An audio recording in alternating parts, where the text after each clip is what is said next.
Back to news TV 84 break तो बाद साडे नाल फ्रीमॉन्ट कैलिफोर्निया तो डॉक्टर अमरजीत सिंह जुड़ चुके हैं खालिस्तान अफेयर्स सेंटर के संचालक जो साडे नाल हुण जुड़ चुके हैं। जी वीर जी वाहिगुरू जी का खालसा वाहिगुरू जी की फतेह। हाँ जी रितौर जी तुहानू भी TV 84 न्यूज़ के समूह दर्शकों नू भी वाहिगुरू जी का खालसा वाहिगुरू जी की फतेह। जी डॉक्टर साहब सब तो पहला सानू भाई गुरबख्श सिंह जी के अणमिथे समय की भुख हड़ताल की अपडेट दिओ अज। देखो मैं समझदा भी पिछले 45 दिनों तो समुची सिख कौम हर गुरु नू पंथ नू प्यार करने वाला गुरसिख माई भाई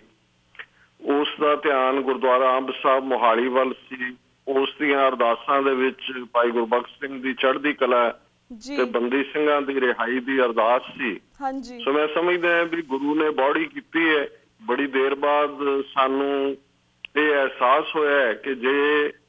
दृढ़ता दे नाल गुरु ते सिदक भरोसा रख के कोई भी गुरसिख किसी पासे वाल कदम उठांदा है तो सतगुरु बॉडी करदा है और पंथ भी नाल लगदा है। सो मैं समझदा भी ये एक कामयाबी है। हालांकि जो असीं कल गल कीती ते थोड़ा जिहा खदशा चार चफेरे दुनिया भर दियां सिख संगतां च ये सी कि भी किते ये ना होए कि दो सिंह तां आए ने ते बड़ैल जेल जिहड़े दूसरे दो ने उन्हां दी जिहड़ी उन्हां नूं पैरोल ते भेजण दे इशू नूं डिले कीता जा रहा सी कि IG छुट्टी ते चला गया फाइल नहीं पहुंची ते किते ना किते थोड़ी जी किते रिजेंटमेंट भी सी कि भाई गुरबख्श सिंह होरां ने थोड़ी जी काहली कर लई कि जथेदार तां बादल दा मोहरा बने हुए ने उन्होंने उन्होंने पूरा विश्वास कर लिया है किते ये ना होए भी उन्होंने वर्थ तुड़ा के मुड़ के सिचुएशन उवें दी उवें ही रहे। और मेरा ख्याल है भी इन्हां सेंटीमेंट्स नूं भाई गुरबख्श सिंह होरां ने भी चंगी तरह समझ लिया क्योंकि जदों अमृतसर पहुंचे अकाल तख्त साहब दर्शन करके पाठ के भोग तो बाद निकले तो ईवन परिक्रमा दे विच ही कोई आस्ट्रेलिया तो आई बीबी ने कोई होर पासियों सिख संगतां ने उन्होंने घेर के पुछगिछ दे दौरान ये भी कहा कि जी तुसी अरदास भंग कर रहे हो तो दूसरा सो उहदे चों सारे चों ही एक प्रभाव जरूर उन्होंने मन च भी भाई गुरबख्श सिंह दे आया कि मैं तो एक विश्वास वाले सिख की तरह अकाल तख्त साहब के सामने सबमिट किया है ते ये ना होए भी जथेदार कोई चलाकी कर जाए तो उन्होंने भी उत्थे जाके फिर अपना स्टैंड ले लिया। उन्होंने कहा जी ठीक है जथेदार उन्होंने कहण ते मैं आ गया पर हुण मैं उदों ही वर्त छड्डांगा जदों ये दूसरे दो जिहड़े सिंह ने वो भी बाहर आ जाणगे। सो मैं समझदा भी जिन्हां दी डिले पिछले 4-5 दिन तो आने बहाने की जा रही सी सरकार नूं भी लग्या कि भी उदों तां भाई साहब अंब साहब एक दूर दराडे थां ते सी ते उत्थे काफले पहुंचने शुरू हो गए सी ते जे हुण इत्थे ही बैठ गए वर्त ते ये तो गल ही होर बन जाएगी। सो वो गल जिहड़ी कई दिनों तो टरकालो जी ला रहे सी वो दोनों सिंघां नूं भी उन्होंने जिहड़ा फौरन 2-3 घंटिਆਂ ਦੇ ਵਿੱਚ कागजी कार्रवाई पूरी करके रिहा कर दिता है। वो जदों अंब साहब पहुंचे हालांकि जे तुसीं इन्हां दी बददियानती देखनी है भी बददियानती की सी कि जो ही अंब साहब तो एक काफला जिहड़ा अमृतसर वाल रवाना होया उत्थे उन्होंने उन्होंने टेंट उखाड़ दिते पराली नूं अग ला दिती ते लिया के सरिया रेता ते बजरी दे उत्थे ढेर ला दिते तां कि दोबारा उन्होंने उत्थे आण नहीं सी देना। सो गुरु दी अपनी कल है असीं समझदे हैं कि इन द एंड जिहड़ा इन्हां चारां सिंघां दी जिहड़ी पैरोल ते आण दी गल जिहड़ी उन्हां दी अरदास सी मुढ़ले तौर ते हालांकि कुछ नूं लगेगा भी गल तां 6 दी हो रही सी पर मैं ईवन वो मैमोरेंडम भी देखिया है जदों कि पहली बारी मोहाली दा जिहड़ा ऑफिशियल नाम साहिबजादा अजीत सिंह नगर है उन्हां दा डिप्टी कमिश्नर मिलण आया भाई साहब नूं ते उहदे ते उन्हां चारां सिंघां दा ही नाम सी। तो बाद दे विच करनाटका ते यूपी वाले जिहड़े सिंह ने उन्हां बारे भी पता लगा तो वो भी लिस्ट शामिल किए गए। सो उन्हां दोनों की कानूनी प्रोसैस क्योंकि उहदे च बहुत ज्यादा कोई इन्हां दा बादलकियां दा रोल नहीं है बादलकियां दी बेईमानी इत्थे ही चलनी सी। यूपी ते करनाटका वाले हमदर्द सरकारां ने और जिथे इन्हां चारां नूं टैंपरेरी पैरोल ते रिहा किया गया है कोई 4 हफ्ते लई है कोई 6 हफ्ते लई है साडा अंदाजा है भी करनाटका और यूपी वाले जिहड़े ने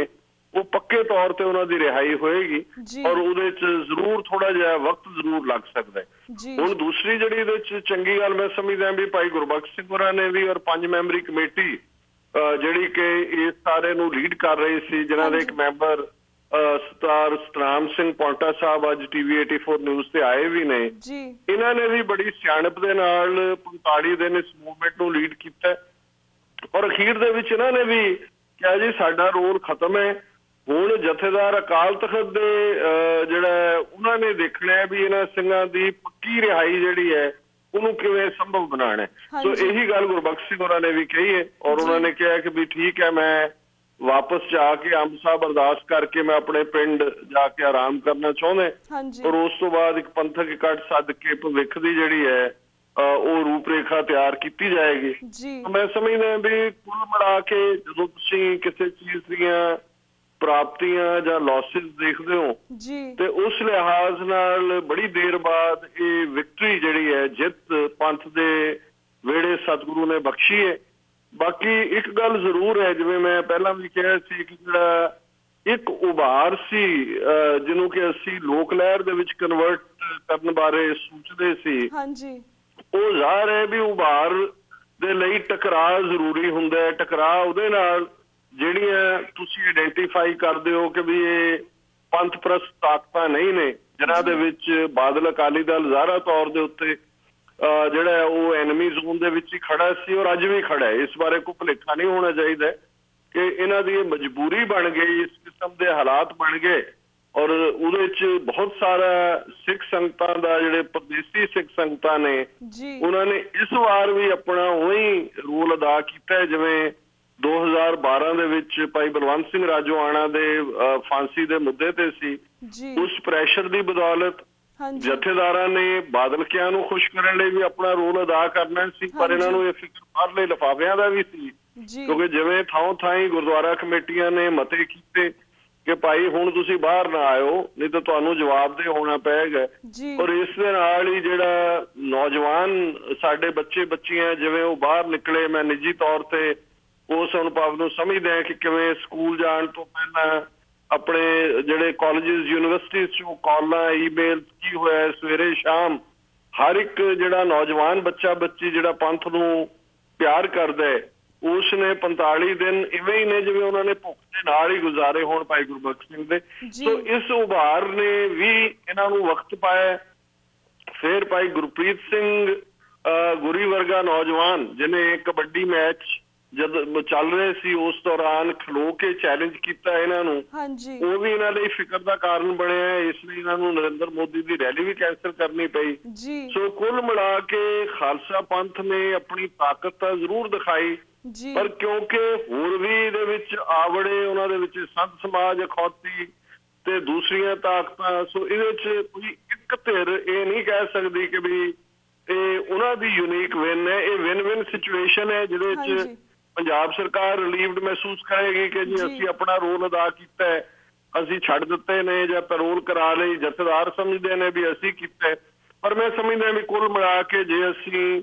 ਇਹਨਾਂ ਚਾਰ ਪਰਿਵਾਰਾਂ ਦੇ ਜਿਨ੍ਹਾਂ ਦੇ ਅੱਜ ਪਿਆਰੇ ਉਹਨਾਂ ਦੇ ਪੁੱਤਰ ਉਹਨਾਂ ਦੇ ਵੀਰ ਉਹਨਾਂ ਦੇ ਪਤੀ ਆਪਣੇ ਘਰ ਹੀ ਪਰਤੇ ਨੇ 18 20 ਸਾਲ ਬਾਅਦ, ਉਹਨਾਂ ਦੀਆਂ ਖੁਸ਼ੀਆਂ ਵੱਲ ਦੇਖੀਏ ਕਿ ਕਿਵੇਂ ਜਿਹੜੀ ਹੈ ਉਹਨਾਂ ਨੇ ਉਡੀਕ ਦੇ ਵਿੱਚ ਇੰਨਾ ਲੰਬਾ ਵਕਤ ਗੁਜ਼ਾਰਿਆ। ਜਿਵੇਂ ਭਾਈ ਗੁਰਮੀਤ ਸਿੰਘ ਦੀ ਮਾਤਾ ਦਾ ਕਹਿਣਾ ਸੀ ਕਿ ਵੀ ਮੈਂ ਨਹੀਂ ਸੀ ਸੋਚਿਆ ਕਿ ਵੀ ਮੈਂ ਆਪਣੇ ਜੀਵਨ ਕਾਲ ਦੇ ਵਿੱਚ ਹੁਣ ਆਪਣੇ ਪੁੱਤਰ ਨੂੰ ਮਿਲ ਸਕਾਂਗੀ ਤੇ ਅੱਜ ਉਹ ਵਾਪਸ ਘਰ ਆਇਆ। ਤਾਂ ਮੈਂ ਸਮਝਦਾ ਵੀ ਜੇ ਅਸੀਂ ਹਿਊਮਨ ਐਂਗਲ ਤੋਂ ਉਹਨਾਂ ਪਰਿਵਾਰਾਂ ਦੀਆਂ ਖੁਸ਼ੀਆਂ ਔਰ ਪੰਥ ਦੇ ਵਿੱਚ ਇਕਾਈ ਚੇਤਨਾ ਦੀ ਗੱਲ ਕਰੀਏ ਕਿ ਬੰਦੀ ਸਿੰਘਾਂ ਦੀ ਰਿਹਾਈ ਵੱਲ ਧਿਆਨ ਗਿਆ। ਅੱਜ ਇਹ ਖਬਰ ਸੀ ਟ੍ਰਿਬਿਊਨ ਦੀ ਕਿ ਜਿਹੜੇ ਜਿਨ੍ਹਾਂ ਨੇ ਉਮਰ ਕੈਦ ਕੱਟ ਲਈ ਹੋਈ ਹੈ ਪੰਜਾਬ, ਸਿਰਫ ਉਹ ਸੰਘਰਸ਼ ਨਾਲ ਸੰਬੰਧਿਤ ਨਹੀਂ, ਓਵਰਆਲ ਹੀ ਭਾਵੇਂ ਕੋਈ ਕ੍ਰਿਮੀਨਲ ਵੀ ਸਨ, ਬਾਕੀ ਉਹਨਾਂ ਦੀ ਲਿਸਟ ਬਾਦਲ ਨੇ ਮੰਗਵਾਈ ਹੈ। 210 ਚੋਂ ਉਹਨੇ ਕਿਹਾ ਜੀ 150 ਦੇ ਕਰੀਬ ਜਿਹੜੇ ਨੇ ਉਹ 31 ਦਸੰਬਰ ਤੋਂ ਪਹਿਲਾਂ ਅਸੀਂ ਉਹਨਾਂ ਦੀਆਂ ਫਾਈਲਾਂ ਤੇ ਮਾਰਕ ਕਰਕੇ ਉਹਨਾਂ ਦੀ ਰਿਹਾਈ ਵੱਲ ਕਰਾਂਗੇ। ਸੋ ਅਸੀਂ ਸਮਝਦੇ ਹਾਂ ਵੀ ਇਸ ਨੇ ਇੱਕ ਹੋਪ ਪੈਦਾ ਕੀਤੀ ਹੈ ਔਰ ਜਿਹੜੇ ਬਿਨਾਂ ਵਜ੍ਹਾ ਜੇਲ੍ਹਾਂ ਦੇ ਵਿੱਚ ਆਪਣੀ ਟਰਮ ਪੂਰੀ ਕਰਨ ਤੋਂ ਬਾਅਦ ਵੀ ਭਾਵੇਂ ਉਹਨਾਂ ਦਾ ਲਹਿਰ ਨਾਲ ਨਾ ਵੀ ਸੰਬੰਧ ਹੋਇਆ ਹੋਏਗਾ, ਉਹਨਾਂ ਦੀ ਰਿਹਾਈ ਵੀ ਜੇ ਹੁੰਦੀ ਹੈ ਇਹ ਜਿਹੜਾ ਕ੍ਰੈਡਿਟ ਹੈ ਇਤਿਹਾਸ ਭਾਈ ਗੁਰਬਖਸ਼ ਸਿੰਘ ਦੇ ਸਿਰੜ ਨੂੰ ਦੇਗਾ ਕਿ ਉਹਨਾਂ ਨੇ ਆ ਕੇ ਇਸ ਮੁੱਦੇ ਦੇ ਉੱਤੇ ਧਿਆਨ ਫੋਕਸ ਕਰਵਾਇਆ। ਸੋ ਮੈਂ ਸਮਝਦਾ ਵੀ ਇਸ ਨੂੰ ਗੁਰੂ ਦੇ ਸ਼ੁਕਰਾਨੇ ਵਜੋਂ ਹੀ ਸਾਨੂੰ ਲੈਣਾ ਚਾਹੀਦਾ ਔਰ ਇਸ ਦੇ ਉੱਤੇ ਹੁਣ ਹੋਰ ਕੋਈ ਬਹੁਤ ਸਾਰੀ ਡਿਬੇਟ ਜਿਹੜੀ ਹੈ ਉਹ ਐਵੇਂ ਬੇਮਤਲਬ ਹੋਏਗੀ। ਜੀ ਬਿਲਕੁਲ। ਤੇ ਡਾਕਟਰ ਸਾਹਿਬ ਤੁਹਾਡੇ ਕੋਲ 2 ਮਿੰਟ ਰਹਿ ਗਏ ਨੇ, ਅਸੀਂ ਜਾਣਨਾ ਚਾਹਾਂਗੇ ਜਿਸ ਤਰ੍ਹਾਂ ਇਸ ਲਹਿਰ ਤੇ TV 84 ਜਾਂ ਪੰਜਾਬ ਸਪੈਕਟਰਮ, ਸਿੱਖ ਚੈਨਲ ਅਤੇ ਸੋਸ਼ਲ ਮੀਡੀਆ ਨੇ ਤਾਂ ਇਸ ਸੰਬੰਧੀ ਕਾਫੀ ਕਵਰੇਜ ਦਿੱਤੀ, ਪਰ ਕੁੱਲ ਮਿਲਾ ਕੇ ਤੁਸੀਂ ਸਿੱਖ ਤੇ ਗੈਰ ਸਿੱਖ ਮੀਡੀਆ ਦਾ ਕੀ ਰੋਲ ਦੇਖਦੇ ਹੋ, ਇਸ ਬਾਰੇ ਜਾਣਕਾਰੀ ਦਿਓ। ਦੇਖੋ, ਤੁਸੀਂ ਬਿਲਕੁਲ ਠੀਕ ਕਿਹਾ ਹੈ, ਜਿਨ੍ਹਾਂ ਦੇ ਤੁਸੀਂ ਨਾਂ ਲਏ ਨੇ ਉਹਨਾਂ ਤੋਂ ਇਲਾਵਾ ਵੀ ਕੁਝ ਪ੍ਰਿੰਟ ਮੀਡੀਆ, ਕੁਝ ਰੇਡੀਓ ਜਿਹੜੇ ਚੈਨਲ ਨੇ ਅਲੱਗ-ਅਲੱਗ, ਜਿਵੇਂ ਅੱਜ ਦੀ ਆਵਾਜ਼ ਜਾਂ ਹਮਸਫਰ ਔਰ ਪੰਜਾਬ ਰੇਡੀਓ ਇੰਗਲੈਂਡ, ਉਹਨਾਂ ਨੇ ਕੁਆਇਟ ਪੋਜ਼ਿਟਿਵ ਰੋਲ ਅਦਾ ਕੀਤਾ ਹੈ। ਹਾਂਜੀ। ਪਰ ਇਸ ਗੱਲ ਬਾਰੇ ਸਾਨੂੰ ਵੀ ਇਹ ਐਡਮਿਟ ਕਰਨਾ ਬਣਦਾ, ਔਰ ਮੈਂ TV 84 ਦੇ ਹਵਾਲੇ ਨਾਲ ਵੀ ਇਹ ਦੇਖਦਾ ਕਿ ਪਹਿਲੇ 2 ਹਫ਼ਤੇ, ਇਸ ਲਈ ਜਦੋਂ ਅਸੀਂ ਸ਼ਬਦ ਤੁਸੀਂ 5 ਹਫ਼ਤੇ ਦਾ ਵਰਤਿਆ, ਉਹਦਾ ਕਾਰਨ ਇਹੀ ਹੈ ਕਿ ਵੀ ਅਸੀਂ ਪਹਿਲੇ 2 ਹਫ਼ਤੇ ਤਾਂ ਇਹਨੂੰ ਅਸੀਂ ਵੀ ਗੰਭੀਰਤਾ ਨਾਲ ਨਹੀਂ ਸੀ ਲਿਆ। ਇੱਕ ਤਾਂ ਉੱਥੋਂ ਦੇ ਕਿਸੇ ਮੀਡੀਆ 'ਚ ਖਬਰ ਨਹੀਂ ਸੀ, ਦੂਸਰਾ ਕੁਛ ਜਦੋਂ ਤੁਸੀਂ ਜਿਵੇਂ ਪੰਜਾਬੀ 'ਚ ਕਹਿੰਦੇ ਨੇ ਵੀ ਦੁੱਧ ਦਾ ਸੜਿਆ ਜਿਹੜਾ ਉਹ ਲੱਸੀ ਨੂੰ ਵੀ ਫੂਕਾ ਮਾਰਦਾ, ਉਹ ਪਤਾ ਨਹੀਂ ਸੀ ਵੀ ਕਿੰਨਾ ਕੁ ਜੈਨੂਇਨ ਕੀ ਗੱਲ ਹੈ। ਪਰ ਇਹਦੇ 'ਚ ਕੋਈ ਸ਼ੱਕ ਨਹੀਂ ਹੈ ਕਿ ਜਿਹੜਾ ਉੱਥੇ ਦਾ ਪੰਜਾਬੀ ਮੀਡੀਆ, ਖਾਸ ਤੌਰ ਤੇ ਈਵਨ ਮੈਂ ਅਜੀਤ ਅਖਬਾਰ ਦੇ ਹਵਾਲੇ ਨਾਲ ਜਿਹਦੀ ਸਭ ਤੋਂ ਵੱਡੀ ਸਰਕੂਲੇਸ਼ਨ ਹੈ ਗੱਲ ਕਰਾਂਗਾ, ਉਹਨਾਂ ਨੇ ਖਬਰ ਨੂੰ ਕਾਫੀ ਦੇਰ ਕਿਲ ਕੀਤਾ। ਬਾਕੀ ਜਗਬਾਣੀ ਜਾਂ ਦੈਨਿਕ ਜਾਗਰਣ ਜਾਂ ਭਾਸਕਰ ਤੇ ਫਲਾਣੇ, ਉਹ ਤਾਂ ਵੈਸੇ ਹੀ ਹਿੰਦੂਤਵੀ ਅਖਬਾਰਾਂ ਨੇ, ਉਹਨਾਂ ਨੇ ਵੀ ਕਿਲ ਕੀਤਾ। ਬਟ ਸਭ ਤੋਂ ਸ਼ਰਮ ਦੀ ਗੱਲ ਹੈ ਇਲੈਕਟ੍ਰੋਨਿਕ ਮੀਡੀਆ ਦੀ, ਜਿਹੜਾ ਦਿੱਲੀ ਬੇਸਡ ਹੈ, ਜਿਨ੍ਹਾਂ ਨੇ ਇਸ ਸਟੋਰੀ ਨੂੰ ਅਖੀਰ ਤੱਕ ਹੀ ਨਹੀਂ ਚੁੱਕਿਆ। Print media Indian express, Hindustan Times ਨੇ ਜੇ 2-3 ਵਾਰ ਚੁੱਕਿਆ ਵੀ, ਤਾਂ ਹਿੰਦੁਸਤਾਨ ਟਾਈਮਜ਼ ਦੇ ਪਵਨ ਸ਼ਰਮਾ ਨਾਂ ਦੇ ਇੰਡੀਅਨ ਆਪਰੇਟਿਵ ਨੇ ਸ਼ਰਾਰਤ ਕਰਕੇ ਭਾਈ ਗੁਰਬਖਸ਼ ਸਿੰਘ ਦੀ ਭੁੱਖ ਹੜਤਾਲ ਨੂੰ ਜਿਹੜਾ ਇੱਕ ਜਾਲੀ ਜਾਂ ਫਾਰਸ ਕਹਿ ਕੇ ਉਹਨਾਂ ਨੂੰ ਨੈਗੇਟ ਕਰਨ ਦਾ ਯਤਨ ਕੀਤਾ। ਹਾਲਾਂਕਿ ਉਹਨਾਂ ਨੂੰ ਸਾਡੇ ਜਿਹੜੇ ਐਕਸਪਰਟ ਸੀ, ਜਿਵੇਂ ਡਾਕਟਰ ਅਵਤਾਰ ਸਿੰਘ, ਉਹਨਾਂ ਨੇ ਚੈਲੰਜ ਕੀਤਾ ਮੈਡੀਕਲ ਗਰਾਊਂਡਸ ਦੇ ਉੱਤੇ, ਔਰ ਦੂਸਰਿਆਂ ਨੇ ਵੀ ਉਸ ਨੂੰ ਐਕਸਪੋਜ਼ ਕੀਤਾ ਕਿ ਵੀ ਕਿਵੇਂ ਉਹਨੇ ਇੰਡੀਅਨ ਏਜੰਸੀਜ਼ ਦਾ ਹੀ ਜਿਹੜਾ ਉਹ ਪਲਾਂਟ